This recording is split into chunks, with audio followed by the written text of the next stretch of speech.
Hey, everybody, welcome back. We are having another episode of Ichabod's House. However, this one's a little different. This is a little bonus episode. It's a follow up to our Ouija board episode. Ouija.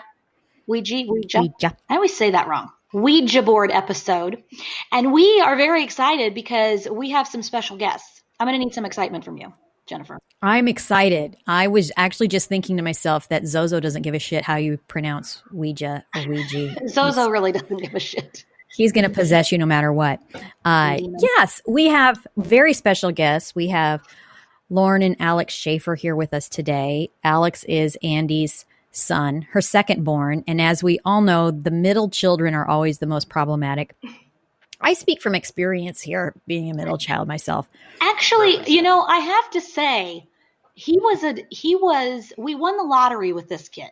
And I'm not just saying that because I want a really good birthday present this year. I'm saying that because it's true. He's fantastic. And his wife is lovely. He's done wonderful. This is true. But he has been known to be a little haunted himself. Yes. So tell us about Alex's haunting and demon possession. Right. And the animals he sacrificed in his crib when he was a baby. Right, for sure. All of that totally happened. And you can hear a full detailed story on Jim Harold's Campfire podcast that I did a couple years ago. I was a guest on that. But I'll give the short version. So basically when Alex was about between a year and a half and 2, just starting to be able to talk and say full sentences. And I knew that our house was haunted before that, not by anything malevolent, just the guy who had a heart attack on the toilet and died before we moved in. He just kind of wandered the house at night. But then looking for toilet paper. Well, you're not wrong. He totally could have been. But then Alex, his and Ian's bedroom were in what they would have had be the TV room, right?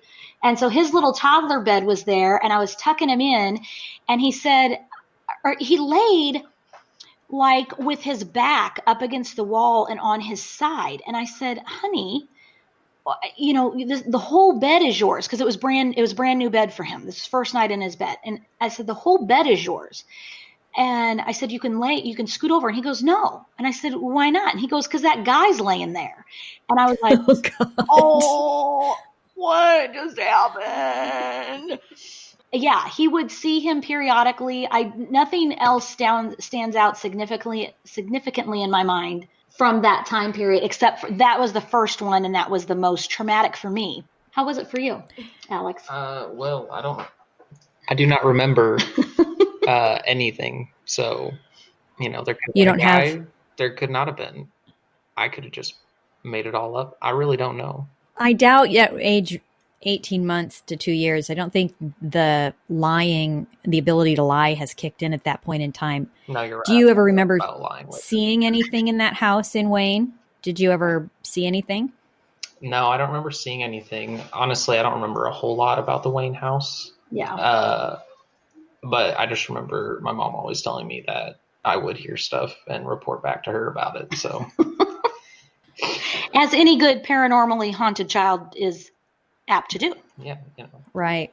Yeah. You gotta know. Yeah, I can remember the tales about you not wanting to crush your friend or inconvenience the friend in bed with you at night. That was pretty creepy. Well, you don't want to crush your friends, so that's just not the kind of guy I am. And I always pictured too that was maybe the area where in their TV room that was where that guy laid and watched TV, like on his couch or something. And then we sat there, and so he's probably just in there hanging out watching TV, and here's this little toddler trying to sleep. Yeah, because nothing bad ever happened. No, he was probably just laying there with his, stinky socks on, his, all stretched out, scratching his belly, crossing his feet. Did it ever smell like stinky socks in that room that you recall? Couldn't tell you. No, I don't recall stinky No, socks. but when they turned to be about 10, both their rooms smelled like feet and ass. So yeah, that's pretty typical though. So, okay. And Lauren has had her own experiences as well before we get to the Ouija board. Oh, really? Restaurant. There's a ghost in the P Ridge. What's the diner called? Cannonball Cafe. Cannonball Cafe in Pea Ridge. Mm-hmm. And what is it that haunts that place? So whenever we had a medium come in, she said a child, a little boy. So there's supposedly a little boy. And then one of my grandma's good friends from when she was in high school actually killed herself in that restaurant. So they think that part of her is still there as well. Yeah. Has anybody had any experience with that? When spirit? I used to open, I would be the only ones there at like 6 a.m. So I would often hear a lot of strange things. I know sometimes I had lids like fly off the shelf onto the floor, but not directly below. It was like angled, like some force was into it. We did have one customer come in, and she claimed to be sensitive, of course, to like ghosts and stuff. And she was very uncomfortable. She never came back. She didn't like it in there. So just little things like that. No big wow. No big whoop. No big whoop. Yeah, didn't the little Just kid with the take your lid. keys and hide them? The water, I remember you. Oh, they would turn on and off water, because a lot of times I would be in the kitchen prepping in the morning, and I would come out into the dining area and the sink would be running. But like I said, I was the only person there prepping for open, so I would often hear the water turn on and off, especially in the back bathroom, because it was the most unmonitored and there was no cameras back there. You would hear the door opening and closing and the water on and off a lot back there as well. Oh, those little boogers. They always do it out of the camera's eye. They do. Did you ever feel like these spirits are angry or mean, just mischievous? What do they make you feel afraid? What's your feeling when these things happen? I never really felt afraid. I think I would sort of maybe originally whenever I would hear a noise, I would be sort of scared, like, oh, what was that? But there was nothing ever to where I felt like I couldn't go back. I was perfectly fine opening in the mornings. It was more just like, what's it going to be this morning? You know, keep an eye out or an ear out for water so you know to go turn it off. But you get used to it after a while. So did a lot of customers have experiences there? You mentioned the one who had kind of didn't like how it felt. Did others report experiences there? Not that we ever really heard. I know some people would say that they would like get locked in the bathroom. They couldn't get the door open. But then they would. And they'd come out and be fine. And they'd be like, I think that door kind of sticks. But anytime we would go back there, the door wouldn't stick. So we were always just kind of confused on that, but that's neither confirmed nor denied. But yeah, my grandma did have a friend who was a psychic medium come in and do a session where she sat with all of her tools and stuff, and she picked up on quite a few. It's also a military town. Part of like the Civil War was fought there. So she came across, I think, 2 different people she said were in like uniform garb that were just passing through. She didn't even say they were permanent residents there. She was just passing through with them. So I think it's just an active town, honestly. Yeah. Yeah. Because this is Pea Ridge, right? Right. Very cool. Okay, so then you guys have one of the episodes we did, it was a 2-part episode on the Ouija board. And we kind of focused on one particular individual and the experiences he had with the board throughout his life and the disruptions it caused. And Andy mentioned that you guys had your own experience with the board and had encountered some unusual stuff. And so we'd kind of like you to just tell us a little bit about that. What was this the only time you used the board? Tell us what happened. Tell us. The only and ever time. The only and ever time. Okay. Yeah. So was it just the 2 of you using the board then? Yeah. So Alex actually got us a hotel room at the Crescent Moon Hotel in Eureka and Springs Lauren got for my us birthday. a Ouija board. And I got us the Ouija board, a cheap one from Target. I wasn't expecting chaos. Okay. I just wanted to mess with Alex a little bit because I knew it made him nervous. Yeah. Okay. So you get the Ouija board from Target. You go and get a room at this haunted hotel. Okay. So you check into your room, you sit down, you put your hands on the planchette, take it from there. What happens? So originally nothing happened. Nothing moved on the Ouija board. We couldn't get any sort of reaction. It was a total fail. What kind of questions were you asking? What were you doing? Did you just say, is there anybody here who would like to talk to us? How did you open the session? So we started basic like that, just asking if there was anybody in the room with us or around us who wanted to speak. And we just kept asking more of those questions to get the first response before we went any further, but it never moved. Yeah, we never had anything at all with the basic questions. And we weren't trying to, unleash a demon or anything. So we didn't want to go we too weren't far. trying to pry too much into the spirit realm. But so how long did you try that before you moved on? How long did you try with those kinds of questions? it was probably a good 5 minutes of just over like nonstop, 5 to 10, yeah. Just trying to get something out of it and nothing. Okay. So we closed the board up and we said But goodbye. we didn't close it. I don't think we closed it properly. Yeah, that is where we think. Because after we read the directions online on how you're supposed to close the session, we were incorrect. We did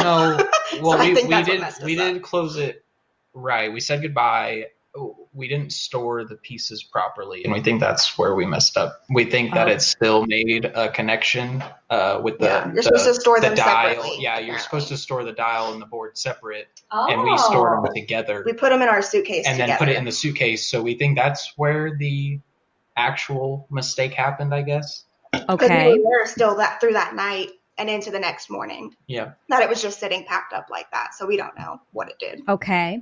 So then when did you unpack the board and the planchette again? What happened then? We did not ever. So I didn't have it again until we got home. Yeah. And then I unpacked everything from my suitcase. And at this time, I was living in an apartment in Springdale, and Alex was living at home with his dad. Okay. And so that's when weird stuff started. The original stuff started to happen, and we tied it back to the Ouija board. So tell us what happened. It started out with, I lived there with my sister. She was my roommate. Yeah, and I was more of a witness to all this. Like whatever happened was definitely Lauren's experience. Like it didn't ever do anything to me. It only ever did stuff to Lauren. So okay. Was it in your suitcase, Lauren, when you packed it? Was it your suitcase that it was packed in, or was it Alex's, or did you guys share a suitcase? It was mine. Okay. Okay.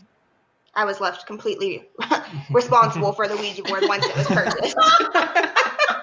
Yeah. She knew my viewpoint on Ouija boards. Wasn't happy about it. So we got home. It started out with my sister. Originally, I didn't say anything. It would just be something moving out of the corner of your eye, catch a shadow or something, and you convince yourself, like, okay, right, I'm just And there was nothing paranoid. ever happening before. Before the Ouija board, there was no weird things that we ever would see at my house, at my dad's house, and at her apartment. Or at my apartment. Okay. Nothing ever. And then, boom, we had the Ouija board experience. And then, boom, we had all of this starting, stuff. So, yeah. So I originally didn't say anything about it because I just thought I was, seeing stuff. Until my sister one day said that she had saw something, like, in the bathroom. Asked if we had a dog in the house or something because she saw something crawling on the floor through the shower curtain. Yeah. And so that's when I was like, no, we do not. But I'm glad you mentioned that because I've been seeing stuff around the apartment as well. So that's when her and I started comparing stories on what we'd been seeing. Like just sort of seeing the shadow people as well, or like her door would be open when she was certain she had left it closed, stuff like that. Okay. So then it got to where we lived on the second floor. So I would go down at night to walk. I had a new husky puppy. He was still pretty, fairly young. So I would take him down to walk him, and then I would look up at my window. My light would still be on. And I know of at least 2 times it looked like somebody was standing in my window in my apartment looking down, like where I was walking the dog. And so knowing that I was the only person home, of course, I would call Alex, and I was like, I'm coming over right now. I don't want to be here alone anymore. I will be there shortly. Scary. So I did a couple times with like some scratches, unexplained bruises. I would just wake up and have them. We'd be in the same bed, and I would wake up and I'd be fine. And like those scratches definitely weren't there before. Right? Like, and they would be long too sometimes. I mean, a good distance, but they would never wake me up in the middle of the night. I would just wake up with them in the morning. Oh my gosh. Wow. So I really had no idea what was going on. I was just like, what is happening at this point? Yeah. And all of this was, the only reason I knew something was up is because I never really saw anything out of the corner of my eye, but I could pick up on there was definitely a disturbance in the force, like my room never felt that way before, if that makes sense. Like you could just walk in and feel an energy, and that's all I could pick up on. But I will say, I had my very first and only night terror, I guess. It wasn't sleep paralysis, but it was the lesser toned down version of that, but very similar. So I was in my room and sleeping, and it was my room picture. Like in the dream, I was sitting in my bed, and I could it felt so real, like that. I've never dreamed that clearly before. Yeah. And I saw this impression sit down on the bed, and it was just like an indent, like something just sat in. Nothing was there though. I could only see the indentation. And then I could feel it turn towards me and look at me, and I couldn't move at all. And then was raised up and then up to like my ceiling and then slammed down. And before I hit the floor, I woke up and I was like, what the hell was that? I've never dreamt before like that way ever. Nothing ever would, I'm not a very active dreamer, I guess to say. So whenever that happened, I knew something was like, all right, this is freaky, but definitely she had the most experiences with that whole ordeal. So did these experiences kind of stay consistent, or did they escalate? They escalated. They escalated at first because it was just out of the corner of my eye at first, and then it got to where the scratches and the bruises would show up. So it went from like not seeing them at all to seeing almost a full figure in my window to the actual contact of the scratches and the bruises. And then it got to the point where I had one experience that scared me so bad that I went over to Alex's, and that's what convinced us to smudge the place. Yeah, go through and try and cleanse it. And we cleansed it. And then after that, we cleansed it. We looked up some online, article to say, right? Yeah, we looked at the best viewed one pretty much. And she walked through and saged her place. And after that, it was fine. I mean, moved on. Yeah, threw the Ouija board away. Threw it away. Got rid of it. Hopefully it was attached to that. So whoever got it, I'm sorry. Yeah, her dad actually messed with us a few times on that because she threw it away at her dad's house. And then I came home from work and it was on my bed. Yeah, it was on her bed. And I almost had a stroke. I was like, okay, at this point, it's not even letting me get rid of the board. We're in big trouble. I was like, you gotta. I remember it got to the point we looked up what you had to do to permanently destroy it, and you had to burn it and then bury the ashes in the ground in 7 different locations. It was something insane. You had to split it up, and we were almost to that point of doing that. Yeah. I can laugh now because you're both okay. Oh, yeah. It's pretty funny now. Yeah. At the time, it was too much. So, no encounter since, how long ago was this? That this all happened? Must have been 2016. 2016 was when this happened. Mm-hmm. 2016. Toward winter. Yep. Toward winter. And no encounters, no residuals since that time. You both have been free of any torment. Yeah. It's been good. Yeah, and I even lived in that apartment for a couple months after all of that went down, and it felt completely different. My roommate didn't have any other issues, she was seeing anything. My dog went back to normal. So, Cooper started growling at stuff in the apartment, and he never had done that before. He didn't make a lot of noise originally at all. But he started to where he would be laying next to me on the couch, and he would just pop his head up and stare at something in the distance and start growling. And I would notice him do that too. Yeah. I could see him behave different, And it was almost immediately the next day after we got rid of the Ouija board and just smudged the place and cleared the energy, I guess. He was fine. He didn't growl anymore. He went back to being the playful puppy he was before anything happened. So I fully believe whatever we did worked. Mm-hmm. Wow. So obviously my next question is, what advice would you give to anybody who is, I want 2 pieces of advice from you. One is, what advice would you give to somebody who's thinking of using the Ouija board? And for people who already have started using the Ouija board and are seeing things, what advice would you give to them? Well, from me, as being the one who not about the Ouija board at the beginning, I will say it was kind of thrown on me a little bit. And the unwilling participant. So I was already, no Ouija board, it's going to bring bad stuff.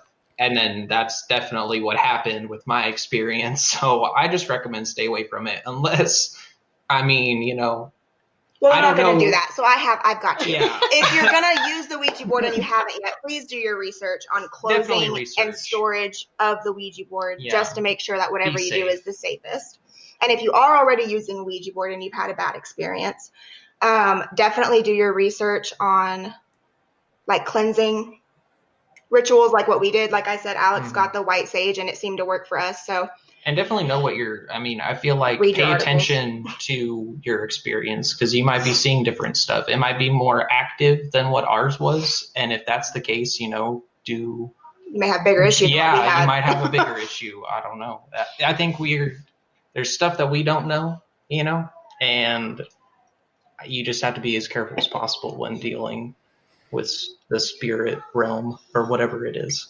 I agree. So what do you guys think it is? So there are mediums, right, who can commune with the dead.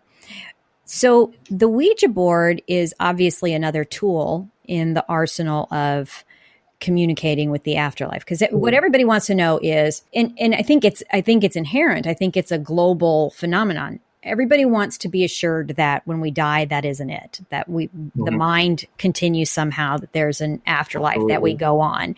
And I think that that's the fascination people have with talking with mediums or working with mediums or visiting haunted places.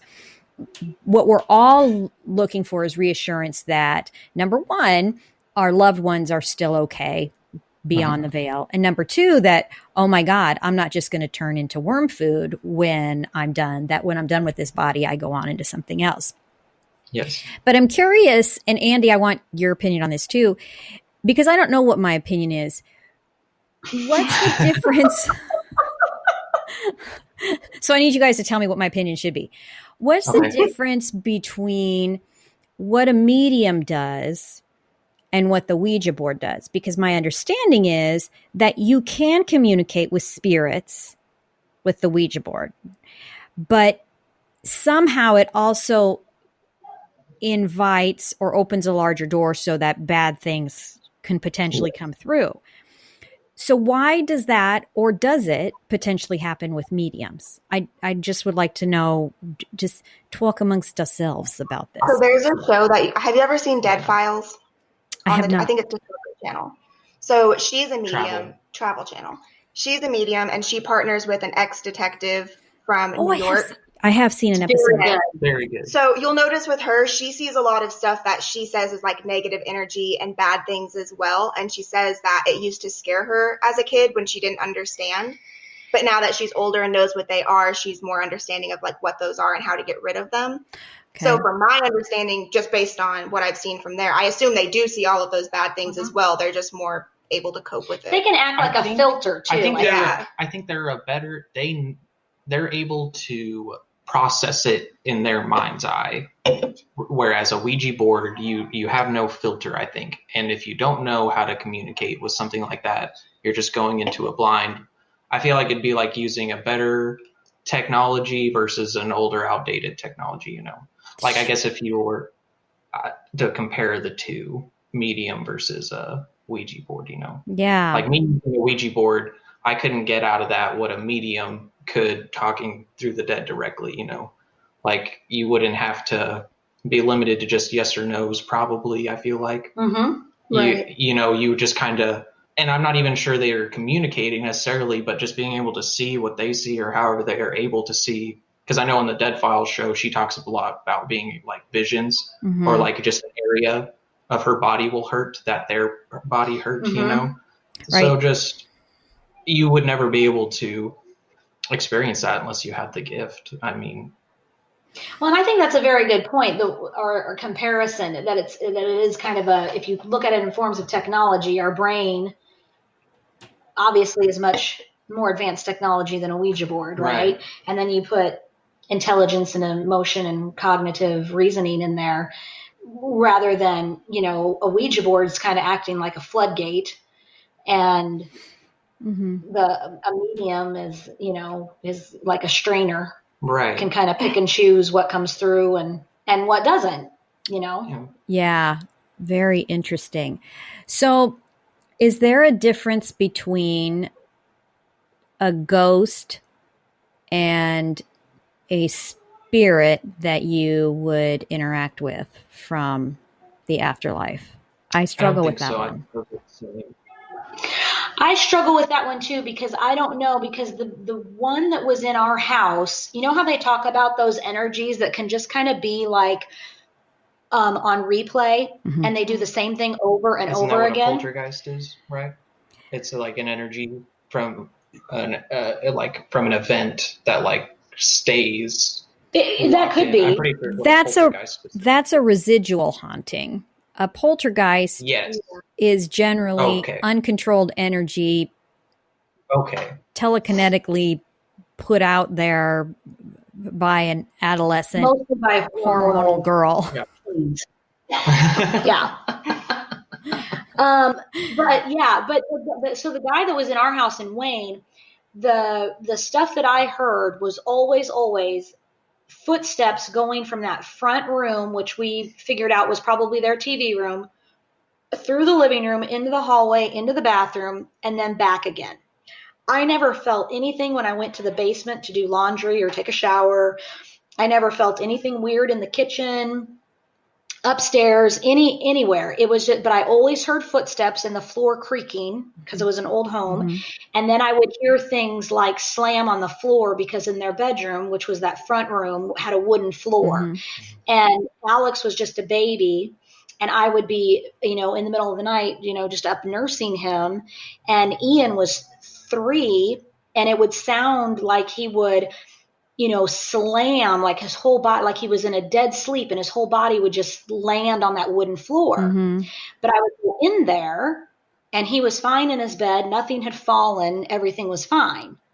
So I would never know what that sound was, but it almost seemed like, so like if a medium came to that house, and I don't know if they would be able to necessarily communicate with that particular spirit, because it almost seems like it was just something that was, like you said, residual. Mm-hmm. It was just on replay. It was like a part of him was just stuck here. Right. And I feel like that has to be different than ones that can attach themselves. I agree. Like the one that we had would follow me from my apartment to Alex's place as well. Right. Like it And clearly wasn't on a track. Right. And I think that might just like you have different tiers, Yeah. right? Must be. Yeah. You have the lesser versions, you have greater versions, Right. and I think that just the concentration of energy that's there is probably what it's based on. Right. I would agree. Yeah, and since he died in that house, and he, Or maybe he just kind of, part of him wanted to stay there, maybe. Right. If you think about the soul too, like maybe a part of it is able to go on, and the part that isn't able is what stays. So maybe it's just like a little piece of the soul, and that's why it's not like a full, complete person being able to, it's not all of them. It's just like maybe that one little tiny Mm-hmm. chunk that wasn't able to pass on. I agree with that. Maybe not all of it stays or something. Yeah. I agree with that. Versus some, maybe most of it does stay. Right. And that's why they're able to do more Stronger through presence. Yeah, stronger Mhm. presence maybe. Because the medium that I spoke with a couple years ago that said that Ian and I had a mother-child relationship in a different life. Mm-hmm. And she also said that because she knows our sister Kathy, and she said that Dad was coming to see her daughter. Remember that? Mm-hmm. But she said that in my session with her, she said that the reason why Dad kept coming and seeing them was because he was feeling bad about some things in this life, and she had to try to convince him, because he was in his hospital gown, right, when he would come visit. Mm-hmm. And she said, she told me that it's like, she told him to crumple up those feelings and just throw them away. And she saw him do that. And then she saw Jesus come and take him by the hand and lead that piece of him away. She explained that there was only a piece of him. The majority of his soul was in heaven, but he was hanging around because he felt bad about some stuff. Yeah. And wanted to get that kind of resolved. So I do sense. think that a residual can be a piece of somebody still. Well, and I think it can tie, honestly, I think it goes into reincarnation. Me and Lauren have talked about this. And I think that, because there has been those dealings of like really little kids explaining like a past life. Well, so Nicholas used to do that. Yeah.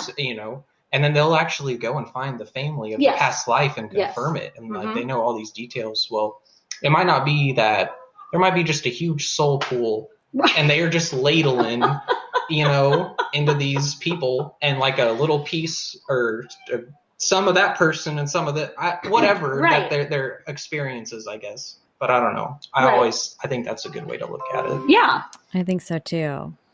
Yeah, for sure. I think so too. I think we're all looking for some kind of comfort, live anymore. So it's always interesting to think, what are other people's experiences? And I think as we've gone through time, and as Andy and I have worked on this podcast, we've learned a lot about people's experiences with the afterlife are as individual as people themselves. So I don't know that we're ever going to get a black and white answer on this is what happens after you die, because it could just be like a huge soul pool, like you said, and we're all getting ladled out and reincarnated and recycled. And maybe I'm part of 3 people who existed 300 years ago. And, who knows? It's kind of fascinating to think about. Well, it was, the spring of 2017. We had just moved back to Arkansas, and I was home and doing laundry, and it was rainy outside. I don't know why that matters.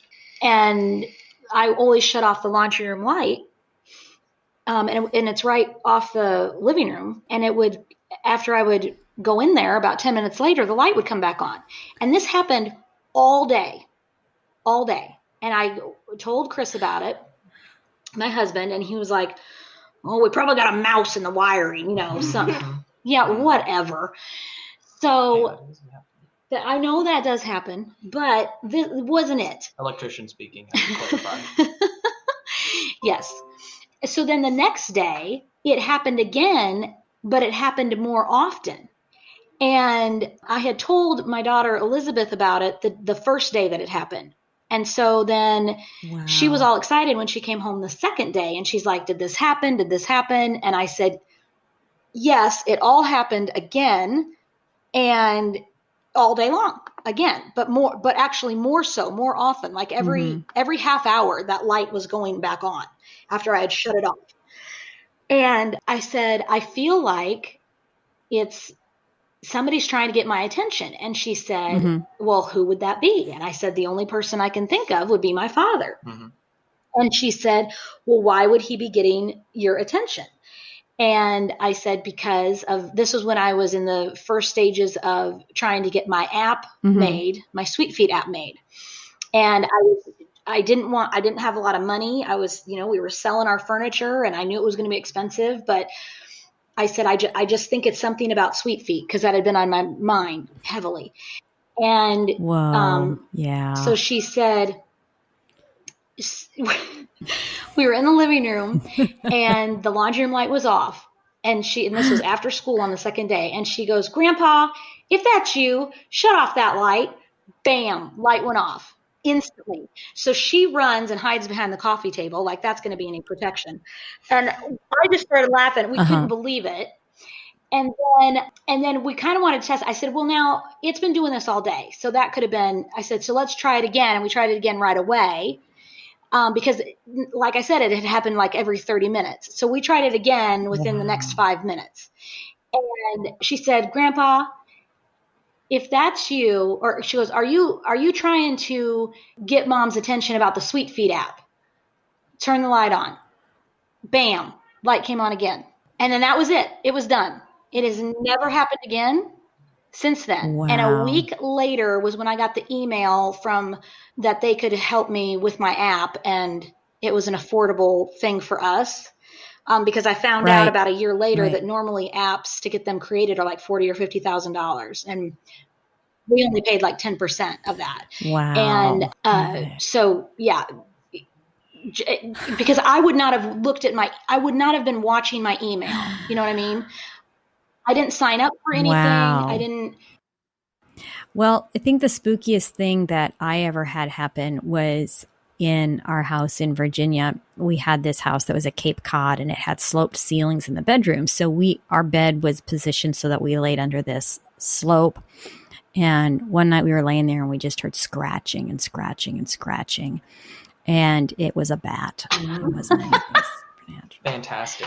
There's one time you went down the stairs in your house in Seward, and there was a plate spinning or something. Because we lived in that house the same Like time that that I plate. lived in the house in Wayne. Remember? And you had things happen in that house. I remember that. I did. I know I had a friend who had a plate spin in her kitchen, but I don't think that was me. I did have, the first night we moved into the house in Seward, we left the moving truck out in the front, parked in the the driveway. And it was an old house. It had been built in 1918 and in the country and had been moved onto the property in like 1920 or so, and a bathroom added at that point in time. It was just this old 2-story kind of square structure farmhouse. So the first night we just had Nathan then. We didn't have Maisie and Eric weren't born yet. And we all three slept on the floor in one of the upstairs bedrooms. And all night I kept waking up because something kept going up and down the stairs all night. And I remember thinking, boy, Chris must really have to pee a lot. And at one point I looked over and he's just asleep beside me.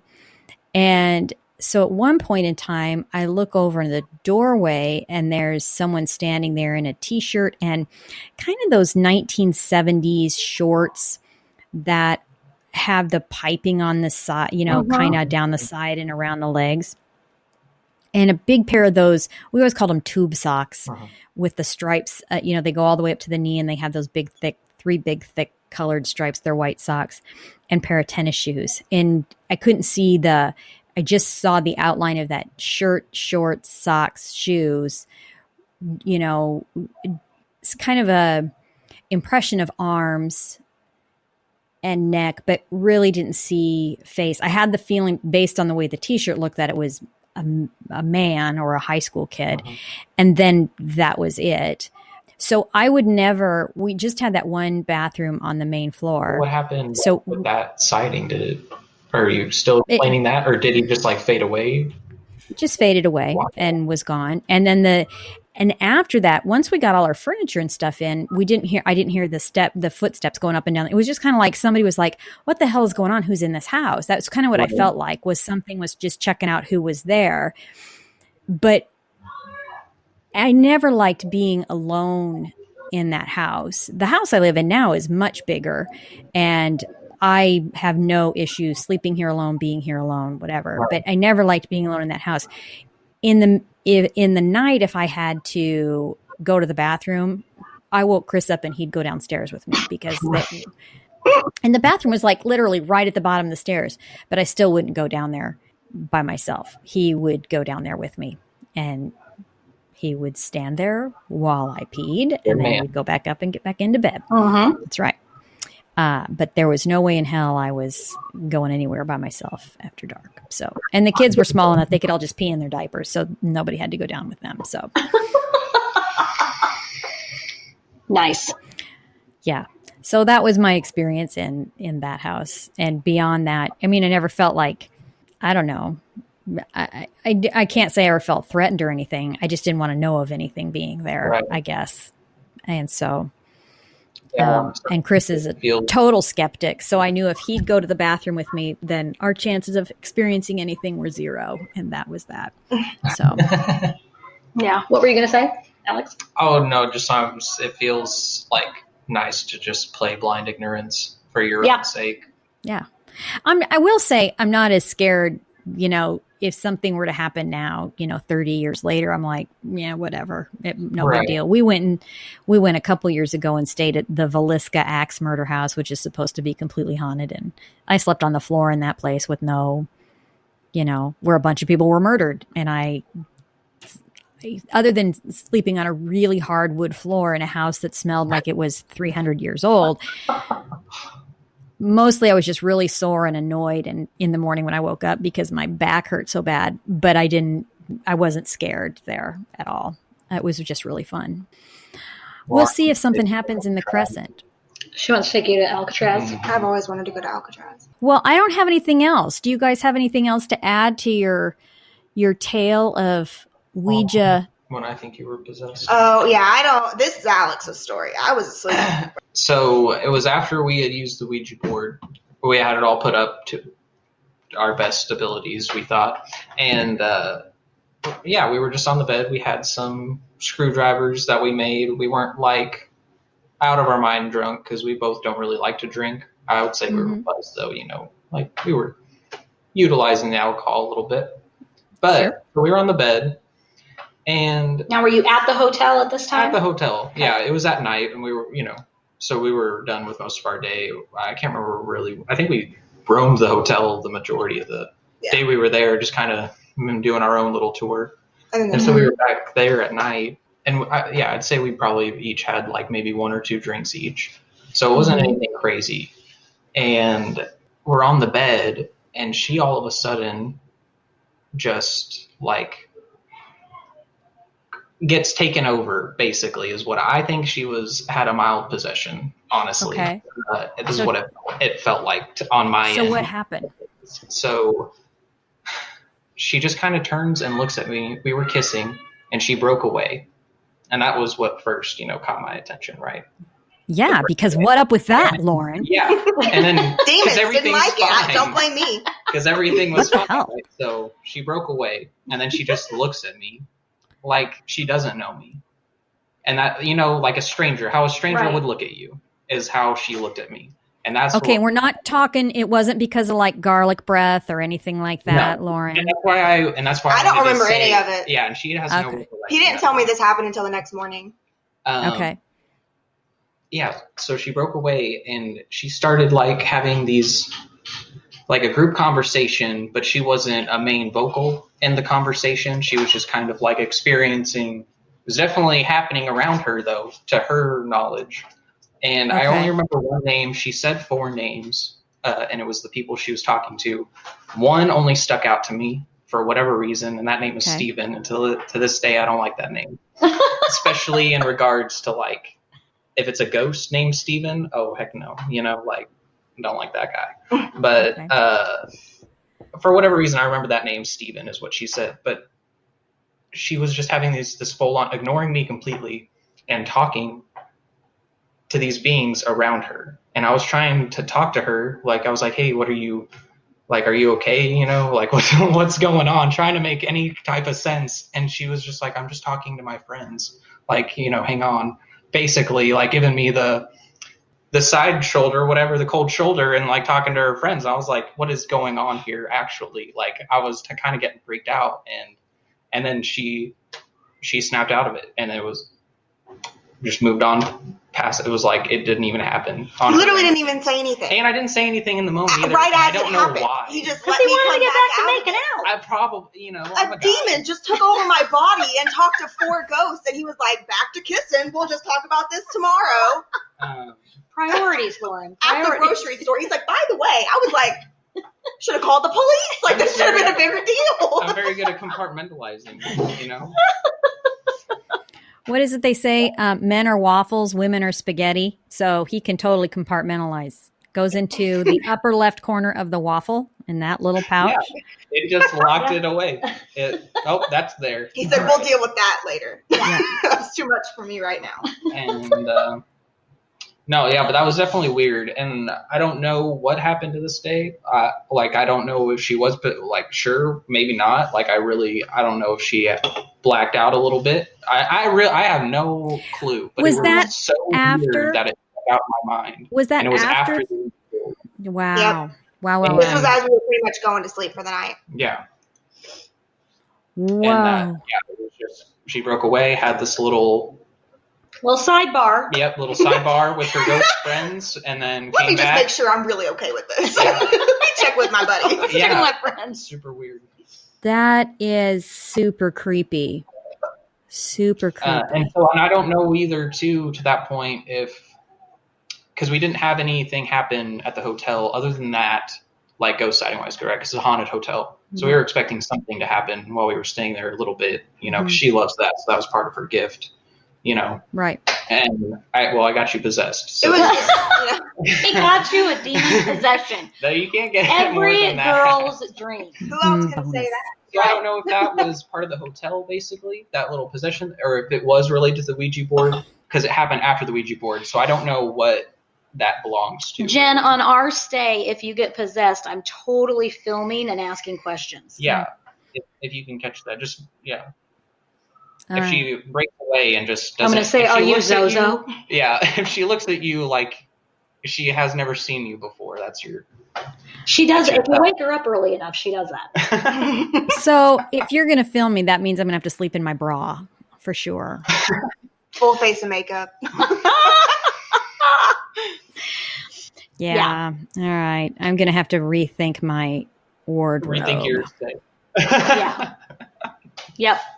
To get gonna my happen. eyebrows done before I head down there for sure. I think it's interesting that the Ouija board is sold in the toy aisle.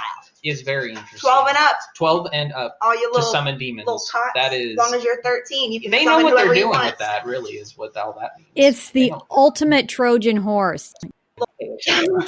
I think I should buy one and we should take one to the hotel with us. I mean, No. Pretty cheap.